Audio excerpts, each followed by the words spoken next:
Well, did you know that there is a war on Canadian oil and gas? Well, we're going to talk about this incredible effort to close one of Canada's premier industries with our next guest, the Honorable Sonya Savage. A clear path forward requires looking back and learning. Good public policy requires human connection. It's a consideration of the facts, applying common sense, and innovation. It's urban, it's rural, it's real life. We all have something to contribute. We all have a responsibility to get informed because there's a little piece of Canada in all of us, isn't there? Let's learn on this path together. This is Leaders on the Frontier. Well, I'm delighted today to welcome our special guest today, the Honorable Sonya Savage. Sonya was the former Minister of Energy for the province of Alberta and also its Minister of Environment. So a warm welcome to you, Sonya. Well, thank you for inviting me on your podcast. Well, Sonya, we're glad that you could join us because I know that you've got a lot of experience, not only as an elected official in those portfolios, but also as a lawyer who deals with the industry in so many respects, with environmental issues and a lot of complex background. You've been able to be able to work these files in so many respects. And I know that you care deeply about our country. So it's great to have you. So I guess I'll start off with some really basic questions with your kind help. And that is, why is the Canadian oil and gas industry important to Canadians? Why should Canadians care about this industry? Well, I think it's pretty obvious. There's a lot of jobs created by the oil and gas industry. A lot of the jobs are actually the same sort of jobs that will be needed and used in transitioning to lower emitting sources of fuel in the future when the time is appropriate. But I think it goes without saying that Canada has been one of the largest producers of oil and gas in the world. I think we are the fourth or fifth. Some years it's fourth, some years it's the fifth largest producer of oil, and the fifth or sixth largest producer of natural gas in the world. We sit on the third largest reserves of oil on the planet, and we produce with the highest environmental standards. So I think it goes without saying that Canada would not function without our oil and gas industry. Yeah, no, it's really amazing the pivotal role, pardon me, that this industry plays to our economy and really our standard of life. And I guess one of the questions I want to clarify is, to what extent the Canadian oil and gas industry is ranked among the top producers in the world. And the reason why I ask this is because, as you certainly haven't told me this per se, but as I've related to different parties internationally, not in Canada, but internationally, they speak very highly of the industry. Is that your impression as well? Well, yeah, I think it goes without saying. There's a lot of the largest oil producers don't necessarily come from Western democracies, OPEC countries, Russia, Venezuela. We have the United States and Canada that are large producers that do come from Western democracies. So there's no question that we produce the gas with the highest environmental standards. Plus, we come from stable democracies. I've traveled the world as an energy minister and also as environment minister. And I don't think you can talk to any jurisdiction that's an oil and gas producing jurisdiction that's as proud of its efforts in finding steps to address climate change as well as responsible resource development. Yeah, no, that's indeed my distinct impression as well. Maybe Norway. Yes, maybe Norway. So in this context, I think something that is fascinating is the whole issue of demand for oil and gas. Is it going up or is it going down in the world? Well, it depends who you talk to. Some different forecast different things, and it depends on the data they're taking into it. OPEC, for instance, does not forecast oil and gas to be reducing in demand for many, many years. The International Energy Agency, on their net zero scenario, does forecast the demand for oil and gas to go down in the 2030s. But without doubt, there's going to continue to be a need for oil and gas in the future. And whether it's declining or not, we still are going to need it. And our view is that it's best to come from a jurisdiction like Canada, like Alberta. And every barrel of oil that we leave in the ground here will just come out of the ground somewhere else. If there's a global demand for it, it will come out of the ground in other jurisdictions that certainly aren't as as committed to addressing climate change. They're not as committed to democracy, and it would just be transferring wealth and power to other jurisdictions. So I've never understood why there's been such a such a target on Canada and such a target on Alberta when the demand for oil and gas products is global. It's going to be produced somewhere, and yet we're targeting Canadian oil and gas. Well, I'm puzzled as well in the sense that, in fact, I'm more than puzzled. I'm kind of outraged as a Canadian in the sense that you look at so many leaders who come to Canada over the last several years, whether it's the president of Germany, the prime minister of England, gosh, I think it was even the president of Greece. There's so many of them that need reliable, dependable Canadian oil and gas. And we can't seem to come to the table in terms of the leadership of this country, at least federally, and say, yes, there is in fact a business case, and we want to welcome this opportunity because you just outlined how Canadian oil and gas is so well produced. It's ethically produced in a responsible way. The world needs more Canadian product, and yet we have a war that's going on where the federal government is trying to shut it down. So is that an overstatement to say that there's a war going on against the oil and gas industry in this country? I don't think so. I mean, it's been going on for quite some time. I came from the pipeline sector, worked in the pipeline industry before I entered politics. Worked for 9 years on the Northern Gateway pipeline, which would have transported 525,000 barrels a day of oil from Alberta to the West Coast to open new markets around the world. And you could see the environmental opposition to that project starting around 2008, which was around the same time as the tar sands campaign, so-called tar sands campaign, came out of New York City, which was an initiative led by a number of environmental organizations to target the oil sands. You could literally see on the ground the impact of that and similar campaigns targeting Canadian oil and oil sands. Ultimately, that project was vetoed, killed by the federal Liberal government in 2016, and a tanker ban put in place off the northwest coast of BC just to ensure that no product escaped the country. But I look at that as kind of ground zero on where we went wrong in the country. When you look today, if we had Northern Gateway as well as Trans Mountain Pipeline, TMX pipeline in place, we would not be dependent on one market in the United States. We would have adequate capacity to export to global markets. But unfortunately, that was, Northern Gateway pipeline was shut down in 2016 by the Trudeau government.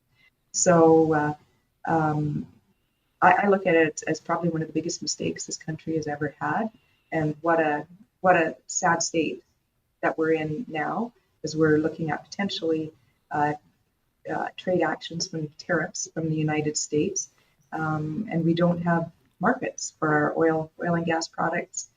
Relatively few markets other than to the United States.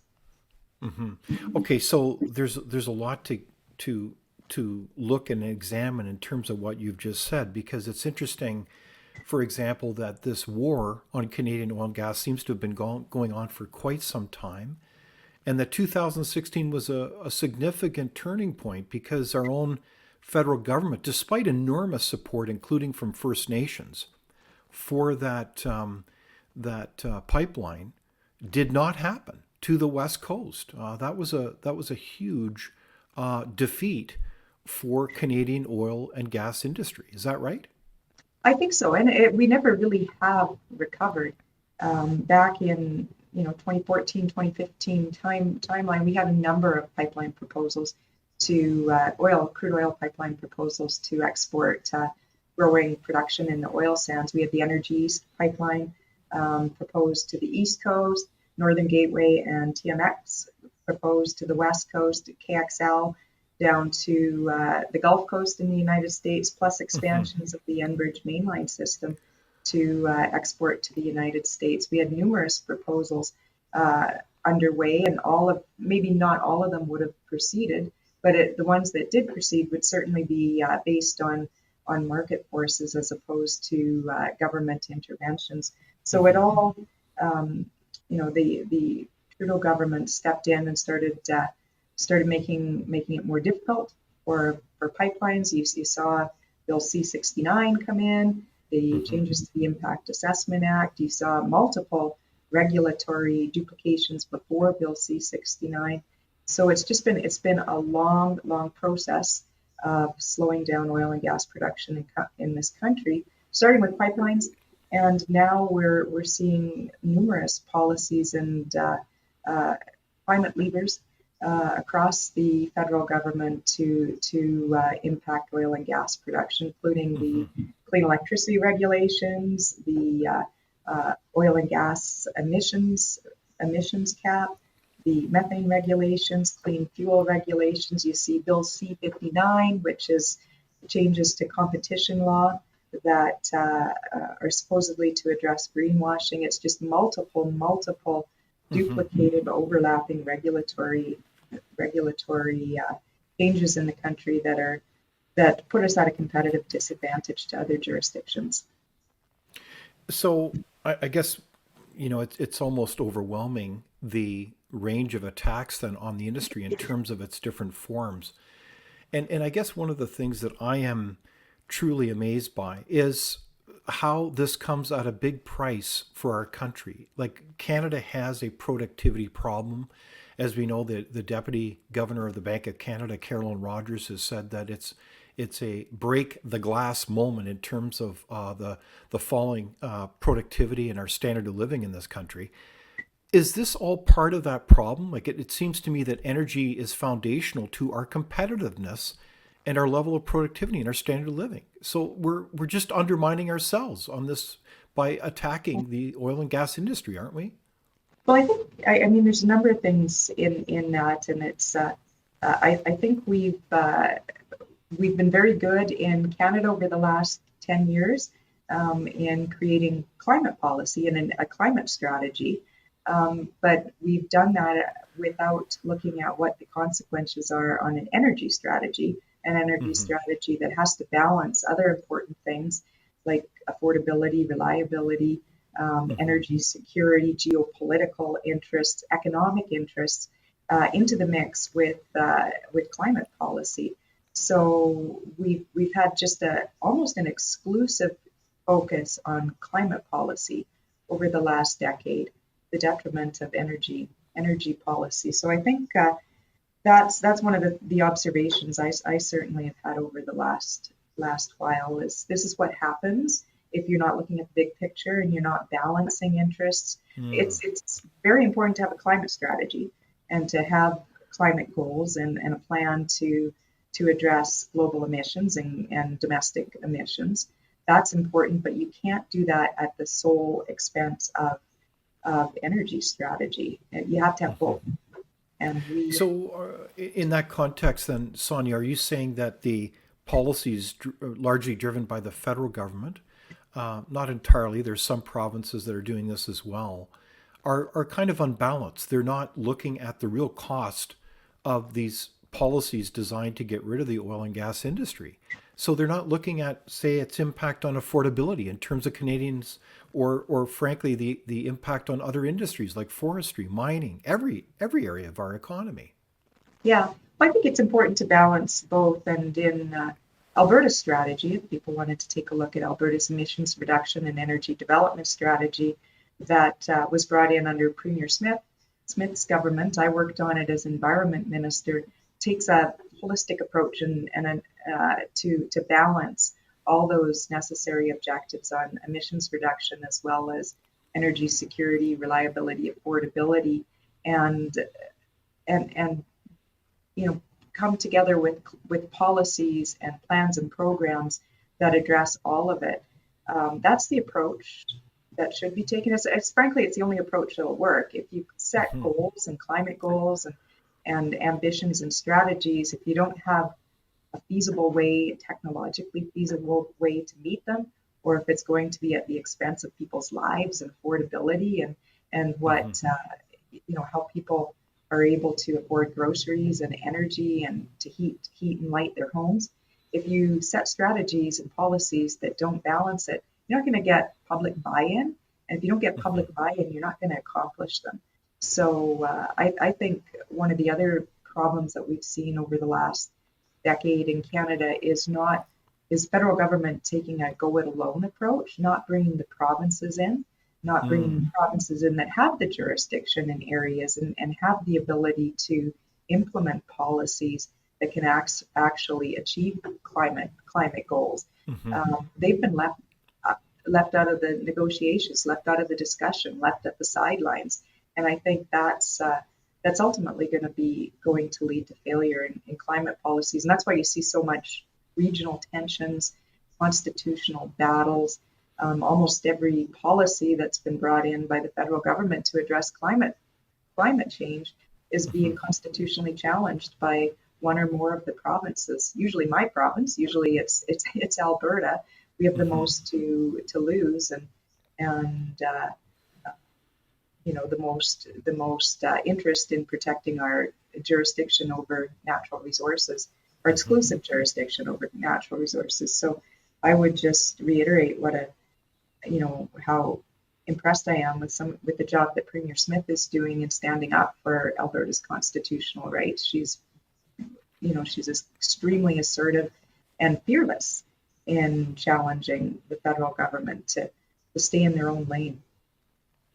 So part of this is a jurisdictional problem. It seems like you're pointing out that the federal government is really intruding in many cases into provincial jurisdiction, and that's a problem. Is that correct?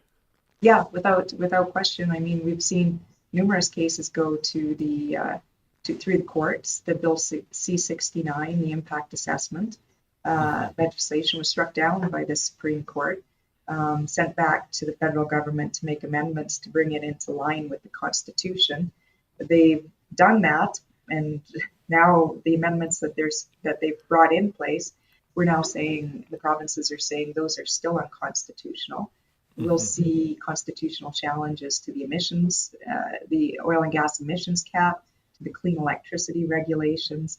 All of this is going to wind up in the Supreme Court, and that really doesn't do a lot of great for the environment or for the economy to continuously litigate issues in the Supreme Court when we could be taking a more balanced approach, sitting down and as between provinces and the federal government and acknowledging provinces' constitutional rights and acknowledging their role in bringing together sensible policy. No, that makes a lot of sense. I think the other audience that is, or other partner involved in this, are the Canadian public. And I think it strikes me that a lot of Canadians are getting fed up with all the additional costs in their lives as they go to the grocery store and can barely afford to buy a lot of different necessities. And I see poll after poll showing that the support for the so-called carbon tax has plummeted. Is that a problem as well, that the public doesn't seem to be on board with the real cost of this agenda? It seems like a lot of this so-called environmental legislation is costing every household thousands of dollars per year. Is that a problem? Well, it definitely is. I think the consumer carbon tax is gone. It's done. It's lost its support from the public. It's lost its support from in any manner whatsoever. And you can even see the federal government backing away from it. We saw last summer, or was it 2 summers ago, where they eliminated the consumer retail carbon tax in Atlantic provinces on home heating oil. Yes, right. but not on natural gas in the prairie provinces. So you can see when public is saying it's too expensive, and they're losing the narrative on the consumer carbon tax in Atlantic Canada, and governments are backing away on it, then you've lost the narrative, and I Hmm. just don't see there's a future at all for the consumer carbon tax. Now the industrial price on carbon's a bit different. It's it's a different it's different by design, and it's not something that's visually added onto the cost of everybody's energy and transportation bills. So there's another dimension to this whole issue of pipelines. And I remember having in May a conversation with a person, a leader that you know of, the former CEO of the Canadian Pipelines Association, Chris Bloomer, on the occasion of the opening of the Trans Mountain Pipeline. And it's pretty amazing the tripling, if not the quadrupling, of the size of that pipeline. And it was amazing how Chris outlined how that will impact the export of oil to the West Coast and really help the industry move forward. Do you see that as an exciting development? Is that an important accomplishment for our country? It's extremely important, and it's quite exciting to increase capacity to export capacity to Tidewater to the west coast, because all of our other pipelines go down to the U.S. through the U.S. and this is the increase in capacity of TMX opens the door to new markets for our product. And we've already seen an uplift in the price of oil and the differentials. We have an ability to get to new and growing markets. The thing about that is it wouldn't have been nice to have also had Northern Gateway and had Exactly. additional capacity, additional options to increase growing markets. And it was unfortunate that the federal government had to step in to purchase TMX. I'm glad they did. It had to happen because there was so much regulatory uncertainty around the project that it just was not going to go ahead without that type of government support. But I think you have to take a look and say, how did we get to that uncertainty and that Indeed. regulatory risk? And it was measures in large part brought in by the federal government itself that added regulatory, duplicative and onerous and changing regulatory requirements, uncertainty, and they had to step in and buy it. I'm glad they did, and I think it's part of the solution. But I again say it's too bad we didn't build Northern Gateway as well. It really is. But it is so ironic, as you allude to, that the federal government created such a nasty mess where we can't get things done, namely build pipelines, and then they had to end up buying the thing to get the Well, it's project done. interesting because that all those pipelines I mentioned at the beginning, proposals that were under, in 2015 that were on books, one by one they fell off. AXL at that time was vetoed by the United States, by the Obama government. Energy East was pulled by the project proponent because of regulatory burdens and additional ever-changing regulatory requirements. Northern Gateway was vetoed, so there really wasn't much left. So every other pipeline and route and export ability had been built. So without TMX, the federal government was really left with no choice but to step in and ensure that TMX got built. Interesting. Now, you alluded to something that is not talked about very often, Sonia, and that is the so-called price differential. In terms of the price that we get in the Canadian marketplace versus the world price of oil and gas. And I've heard this referred to as, the big energy discount. And frankly, I think if every Canadian knew about this, they would be just ballistic. But can you help us understand what we mean by that energy discount, Sonia?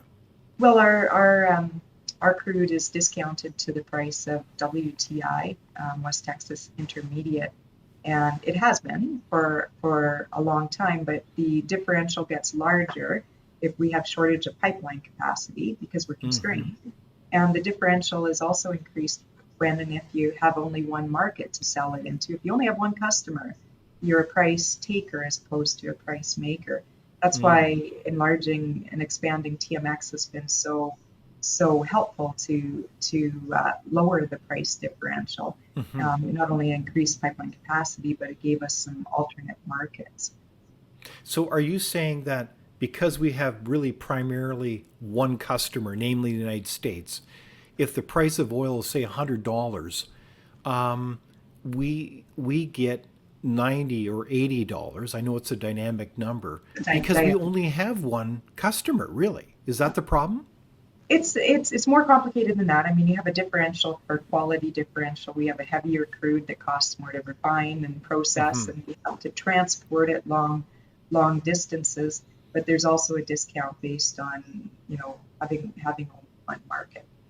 And boy, if we So, don't get around the 25% proposed tariff coming out of the USA, we're going to be even at a larger disadvantage. I think we'll find a way around that. I think in the end, um, you know, energy will have to be exempted from it. We'll find a way, but that's one of the risks you have with only having one okay. market. But in that context of the price discount, this adds up to hundreds of billions of dollars Yeah, that we forfeit. Every Canadian is poorer because of it, because we're not getting full prices, because we can't get more pipelines to more customers in the international market. So to me, it seems like a great opportunity if we could get the policies in place to deal with that. So I guess one of my questions is ultimately who is why are they pursuing this war against the Canadian oil and gas industry, and who's funding it?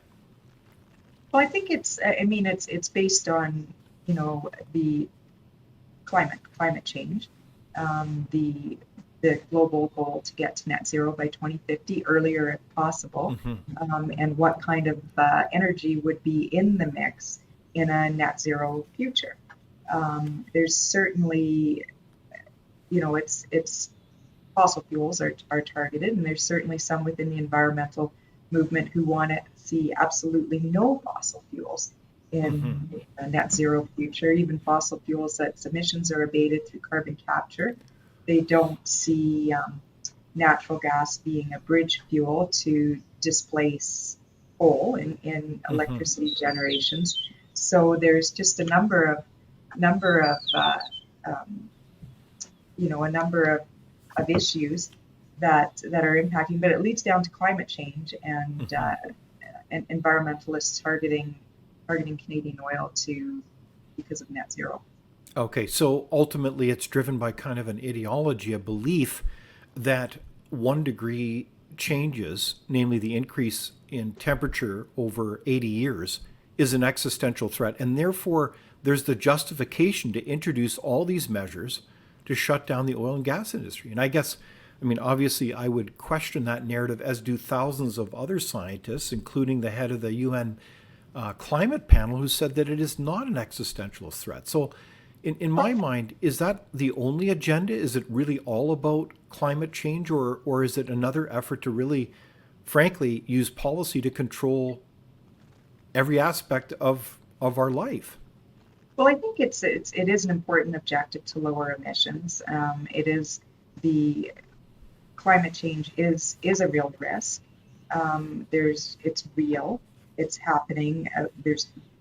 The world needs to address it, but it's just there's some very hardline views on how quickly and how fast and at what cost to bring down emissions. That's why I mentioned Alberta's emissions reduction and energy development strategy, saying it's important. You have to address climate change. You need to lower emissions. We have an aspiration to get to carbon neutrality, but you have to do it in a manner that recognizes other important objectives, like affordability, energy security, and reliability, we need energy. We need energy on the planet. We need energy Hmm. for transportation, to heat our homes, to live. And Yes. right now, we need all sorts of energy. You can't just simply extract energy from oil and gas out of the Hmm. energy mix when there's nothing yet there to adequately and fully replace it at an affordable and reliable cost. So Hmm. the the difference between what jurisdictions like Alberta are saying on climate change is we have to do it in a balanced and measured way that brings people along, brings citizens along, brings public opinion along, and Hmm. ensures other objectives are met. There's some in the environmental community who just say we at all costs, we have to Hmm. displace fossil fuels and we have to phase them out quickly and now, and not even uh, you know, deploy carbon capture as a means to reduce emissions, or natural gas as a bridge fuel. So Hmm. that's the difference. I don't think anybody is suggesting anywhere that it's not important to address climate change and to take Hmm. steps to getting to an energy mix that will ensure that the planet keeps at temperature levels that aren't catastrophic. It's just there's some realistic ways on what understanding of what can be achieved and what's impossible to achieve. Hmm. So, in this context, obviously, a lot of alternative energies are being proposed and pursued. Is when we talk about solar energy or the promotion of EVs and all kinds of quote green energy, including wind turbines, are they really the solution, or is it just a subsidy game, an industry that seeks government handouts on every front? Is that really a solution? Well, I think everything's a solution. I think wind and solar are part of the energy mix. I think hydrogen's going to come into the energy mix. Certainly, more electrification, more electric vehicles are part of the energy mix. Geothermal is there, and so is oil and gas. Like the world's going to need all of it, and it's Hmm. just finding the right mix and blend to not only lower emissions but to ensure you have reliable energy. Everything's part of that solution, Hmm. and Now, I do you think, see nuclear energy of as being course, a yeah, viable nuclear, option as well? yes, of course, So there's a variety of energy. I mean, certainly a number of commentators would suggest that Canada has a very diversified yep. energy system with both nuclear, hydro, oil and gas, and that's one of our strengths. And so I think that diversity makes an awful lot of sense. So when we look though at fighting back against this war on Canadian oil and gas, we know that there's an awful lot of parties involved. And I guess my question is, how do we fight back? I mean, you've alluded to some of the Alberta legislation, the work that's going on there, and other provinces. Are there ways that you think are being particularly effective? Well, I think I mean there's a lot of good work. I think the starting point is there's a lot of good work done in our oil and gas sector Hmm. on protecting the environment and lowering emissions. Carbon capture, utilization, and storage is um, one of the best jurisdictions on the planet to deploy that technology and develop it is here in Alberta. I think lowering emissions, the oil and gas sector is doing that, very taking incredible steps to protect the environment and to lower emissions. They're they're doing a great job of telling their story, getting that information out. Hmm. Unfortunately, it's going to be a little bit harder for them to do that with the changes that we're seeing, that we've seen under Bill C-59, the uh, greenwashing provisions under the Competition Act will make it more difficult and risky for oil and gas industries to talk about the progress they're making and to talk about the good things they're doing. But you know, as you said earlier on, the demand for oil and gas is global. It's Hmm. that demand. As long as there's demand, it's going to be supplied from somewhere. But I don't think for a minute that places like Russia and OPEC countries are going to shut in their production when there's still a market to sell it to in the world. So while there's still demand for the product, it's going to be met someplace. And there'll be emissions from Russia and OPEC countries rather than emissions from Canada. So that makes no sense. I think Exactly. the last barrel Yeah. produced should be the lowest emission barrel, and from the jurisdiction that produces it most responsibly.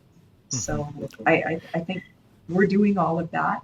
I think our premier is doing a great job telling that story, um, stepping and supporting our oil and gas sector, and ensuring that the world knows that we have both an energy plan and a climate plan and a strategy to lower emissions and continuing lowering emissions. And you're never going to get the buy-in if you don't have a decent climate plan. Exactly. Yeah. So awareness is a key action. You've mentioned legal challenges, and I think one of the things that's fascinating on the world stage right now is, of course, the new Trump administration coming into office on January 20th.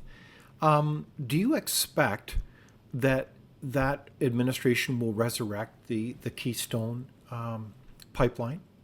Well, I think they're going to do a number of things on day one. President Trump has said so himself. I mean, he's brought in his nominee for energy secretary is a CEO of a energy service company Indeed, yes. who has helped develop the technology for fracking. I think immediately you'll see the U.S. remove the Biden area ban on new LNG facilities, natural gas export facilities. That's gone on day one. Some of the red tape around oil and gas production is gone on day one. President Trump has said will be removing the United States from the Paris Accord. So you're going to see a lot of very swift action. KXL is going to be a little more complicated. I mean, I think he's going to bring in permitting reform to get more energy infrastructure built and built quickly. But KXL, some of the permits and easements and some of the regulatory approvals that were in place from 2020 are no longer in place. So you're not quite starting from scratch, but it's not going to be as simple as simply saying we're resurrecting the project. You're going to have a new regulatory process in some areas, and you're going to have to find a company who is a willing partner and wants to help build it. So I think we're definitely entering an era where we're going to see more energy independence and energy dominance from the United States, but it's going to take some time to see more pipelines in the ground.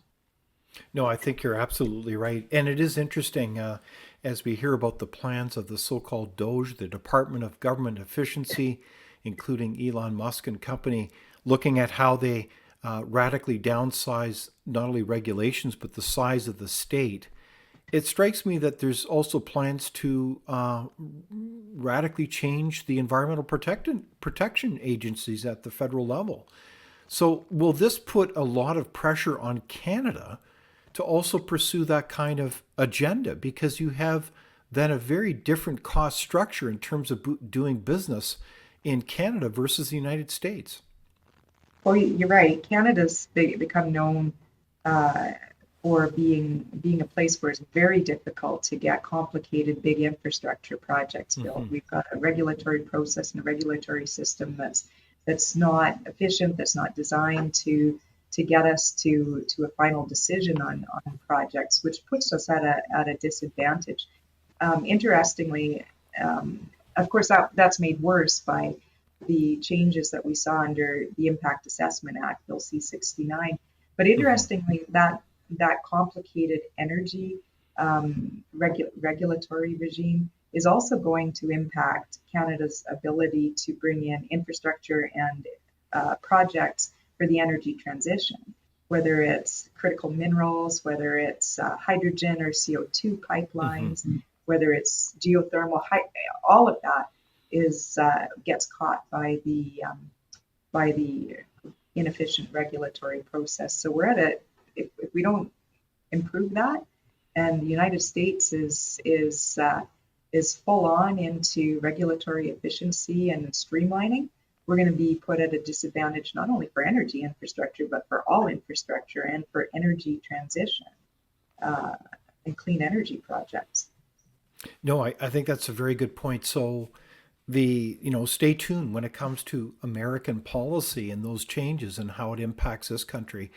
So I guess part of my next question relates to the state of our country as we look at, in so many comparisons, Canada really has an income per family of a differential of about $20,000 now. I mean, there's a variety of analyses out there, but the differential is really quite remarkable. That's occurred over the last several years. Does that concern you? I mean, you were a former, senior elected official in Alberta. You've seen these numbers as well. Why is that happening? Why is there such a difference in standard of living developing between Canada and the United States? Well, it's definitely, its life has gotten more expensive, more difficult. Things have become more unaffordable. That's so obvious. Like you can't go a day in your life without seeing the cost impact on how much things have become more expensive, and at the same time, people's wages haven't increased. It goes to productivity as well. Like Hmm. we've spent a lot of time, a lot of effort in this country on things that are not necessarily producing greater GDP and increasing productivity.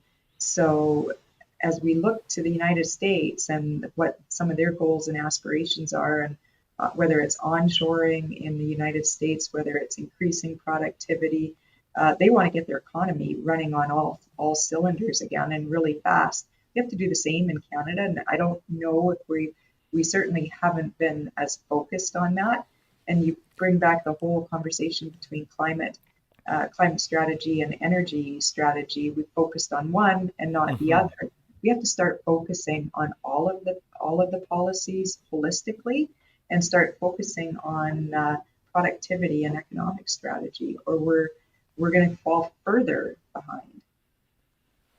No, I think you're absolutely right, and I would share your concerns, Sonia. So within that context, the oil and gas industry seems like one of our ace cards as a country that we should be playing vigorously so that we are one of the energy superpowers of this world. I mean, you mentioned about we're one of the fourth or fifth producers in the world. Could we We're the go third up largest. several ranks with the right vision in mind and the right policy? What I always used to say when I was talking about Alberta's energy industry when I was minister, I always said, our oil and gas is a strategic asset we should be proud of. We should be Indeed. proud of promoting and being extremely proud of. It shouldn't be something that we're hiding behind and ashamed of Hmm. and suggesting we should leave it in the ground. We should be promoting it. And we haven't done that. And I think we sit on top of the third largest reserves. Sometimes it's fourth largest reserves, depending on who's measuring and what year it is. But we sit on tremendous reserves of oil in particular, and we should be proud of it. Instead, we seem to be in this conversation about keeping it in the ground and emissions caps, which are likely production caps. We've curtailed pipelines and made it difficult to build energy infrastructure to get our products to market. We should be celebrating our oil and gas sector and proudly supporting it. And unfortunately, we're not in this country. Right on. Sonia, it strikes me that there's a lot of good things that you're saying about being proud of our oil and gas sector and realizing how important it is as a strategic asset. And I guess the question arises, what can we do as citizens? I mean, you've talked about other jurisdictions, what provinces are doing to fight back on these policies. What can we as citizens do? Well, I think, especially in Alberta, we've got citizens in Alberta. Our population is very proud of our oil and gas sector. Many people work in the industry. I think we have to start talking about it more openly. I think we have to not be afraid to talk about the fact that it's needed in any scenario, energy mix scenario in the future. It's going to be part of the energy mix for decades to come. In fact, it's going to be the dominant part of the energy mix for, to 2050 and beyond. So we should be acknowledging that. To start with, we should be acknowledging some of the facts about the importance of energy. We should be teaching it in our schools. Right on. Yes. We should be and not teaching any ideology about keeping it in the ground. We should be clear and proud about it, and that would be a good starting point. I think you're right on. It's also interesting that, I think people perhaps in Canada are somewhat naive that just because you're not directly in oil and gas doesn't mean it doesn't affect every sector of our economy, whether it's forestry, mining, service industry, and everything. So I did want to share with you a quick personal story. I had been with a bank for many years, since I was 16 years old. And I left that bank a few years ago because I had a heart-to-heart with my investment advisor as they kept bringing to me recommendations to divest from oil and gas. And I said, no, I don't believe in that. So I switched out my financial advisor. Maybe all Canadians should have heart-to-hearts with their banker or their financial advisor. What do you think, Sonya? Well, yeah, certainly. I mean, you can see the strategy that started being implemented back in 2008 to keep the oil sands oil in the ground started with looking at targeting pipelines. I mean, that's the easiest way to stop it. You stop the pipelines, you stop the ability to export it, and at the same time they were challenged and targeted any new expansion of facilities in the oil sands. Following that wasn't enough. They wanted to change the regulatory process, in the future to make it more difficult to build those projects. Following that was divestment, encouraging banks and financial institutions to divest, insurance companies to walk away and not insure fossil fuels. That's been all part of a very well organized, well thought out strategy put together in 2008 to target oil and gas and to target the oil sands in particular. So it's not surprising when you see financial institutions, backing away from financing or investing in oil sands in particular, oil and gas in general. But we have to also be alert to what some of these strategies are and how well funded they are, what they're doing and what they're going to target next. Like we have to be on top of that and understanding where they're going. Our energy sector and our industry got caught off guard with that. Either they didn't see it coming, didn't take it seriously, weren't prepared to fight back, were prepared to stand up. And then at the same time, you had governments that weren't prepared to step in and do that for them until you had Jason Kenney's and Danielle Smith's governments who are taking very bold steps to stand up for the industry. So I think there's more we can do as citizens to understand what's being targeted and to understand what we're doing, the good things we're doing as a province and our industry to address the climate issue, and at the same time understanding that oil and gas will continue to be needed for decades, even as we're lowering emissions and targeting to get to net zero. I think you're right. So, the Honorable Sonya Savage, I want to thank you so much for joining us in this conversation about the war on Canadian oil and gas and, frankly, what they're doing and what we can do about it. So thank you for joining our conversation today. Well, thank you for having me. Thank you for watching Leaders on the Frontier. We're a nonpartisan think tank. We explore ideas, policy, and practical solutions that can make a difference in the lives of Canadians. We do not accept any government funding. We work for you. Thank you for supporting Frontier. Visit fcpp.org to give. While you're there, be sure to check out our latest articles and research. Without open discussion and debate, you're not thinking, nor are you free. Comment below. We'd love for you to join the conversation.